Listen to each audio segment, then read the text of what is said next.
दोस्तों आज हम बात करेंगे एक स्टूडेंट की जिसके एग्जाम्स करीब थे और वो अच्छे नंबर लेने के लिए बहुत मेहनत कर रहा था। एक रात वो पढ़ते पढ़ते देर से सोया और अगले दिन सुबह वक्त पर उठ ना सका और क्लास के लिए लेट हो गया। जब वो क्लासरूम में पहुंचा तो क्लास खत्म हो चुकी थी और सारे स्टूडेंट्स जा चुके थे। वो बड़ा लायक स्टूडेंट था। उसे अफसोस हो रहा था कि उसकी क्लास मिस हो गई। उसकी नजर ब्लैक बोर्ड पर पड़ी तो उसने देखा कि वहां पर 2 क्वेश्चंस लिखे हुए थे। वो खुश हो गया कि चलो क्लास तो मिस हो गई थी लेकिन कम से कम असाइनमेंट तो नोट करने को मिल गई, आने का कुछ फायदा तो हुआ। उसने वो दोनों क्वेश्चंस नोट कर लिए और घर आकर उन्हें सॉल्व करने में लग गया। बड़ी मेहनत के बाद आखिर उसने वो असाइनमेंट तैयार कर ही ली। अगले दिन वो टीचर के आने से पहले ही क्लासरूम में मौजूद था। टीचर के आते ही उसने खड़े होकर असाइनमेंट टीचर के हाथ में थमा दी। टीचर ने पूछा कि ये क्या है? सर ये असाइनमेंट है जो कल आपने दी थी।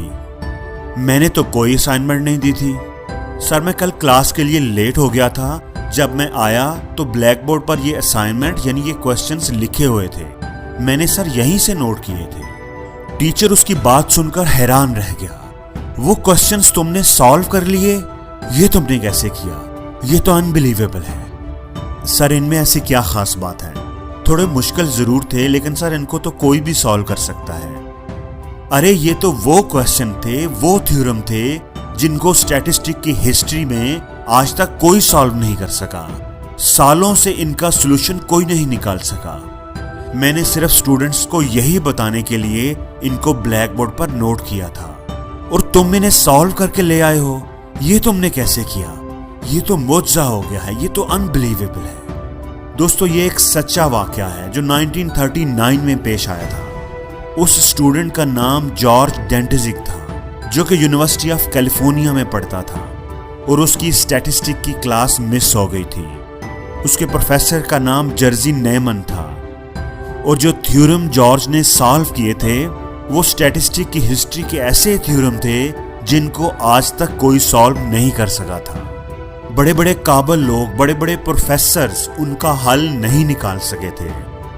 दोस्तों क्या आप जानते हैं कि वो थ्योरम जिन्हें सालों से कोई हल नहीं कर सका था, जिनका जवाब नहीं निकाल सका था, उन्हें एक आम से स्टूडेंट ने कैसे हल कर लिया? दोस्तों जॉर्ज ने ये इसलिए कर लिया क्योंकि जिस वक्त जॉर्ज उन्हें सॉल्व कर रहा था उस वक्त उसके पास कोई नहीं था उसे ये बताने वाला कि तू ये नहीं कर सकता। अरे ये तो बड़े मुश्किल थ्योरम हैं, इन्हें तो सालों से कोई हल नहीं कर सका। बड़े बड़े काबिल लोग इन्हें सॉल्व नहीं कर सके तो तू कैसे कर सकता है? उसे ये बताने वाला कोई नहीं था। दोस्तों जिंदगी में जब भी हम कोई काम करने लगते हैं, कोई काम करने का सोचते हैं, कोई आइडिया हमारे जहन में आता है तो सामने से 4 लोग आ जाते हैं हमें रोकने के लिए। अरे ये आइडिया तो फ्लॉप है, ये काम तो फजूल है, बड़ा ही इम्प्रैक्टिकल है, तू नहीं कर सकेगा, ये तुझसे नहीं होगा। इसको तो फलां ने भी ट्राई किया था, फलां ने भी किया था। बड़े काबिल लोग थे वो, तुमसे कहीं ज्यादा काबिल थे, वो भी नहीं कर सके थे। वो नहीं कर सके तो तुम कैसे करोगे? तुम किस खेत की मूली हो? दोस्तों शुरुआत करने से पहले ही वो हमारी हिम्मत को तोड़ देते हैं। किसी का अगर कोई बुरा एक्सपीरियंस है, कोई अगर फेल हो गया था, किसी को अगर नाकामी मिली थी तो उससे हमारा क्या लेना देना? उसकी नाकामी का हमारी कामयाबी से क्या वास्ता?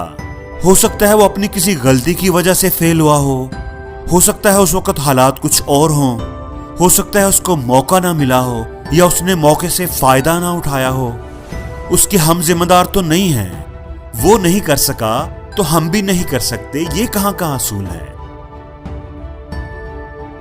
दोस्तों अगर आप खुद पर यकीन रखेंगे, अपने अंदर के डर को खत्म करेंगे और लोगों की बातों पर कान धरना छोड़ देंगे तो कोई आपको रोक नहीं सकता, क्योंकि जो ठानते हैं वो सिर्फ अपने दिल की मानते हैं। हमेशा ये बात याद रखें कि अगर आपको हारने का डर है तो आप जरूर हारेंगे और अगर आपको जीतने का यकीन है तो आप जरूर जीतेंगे।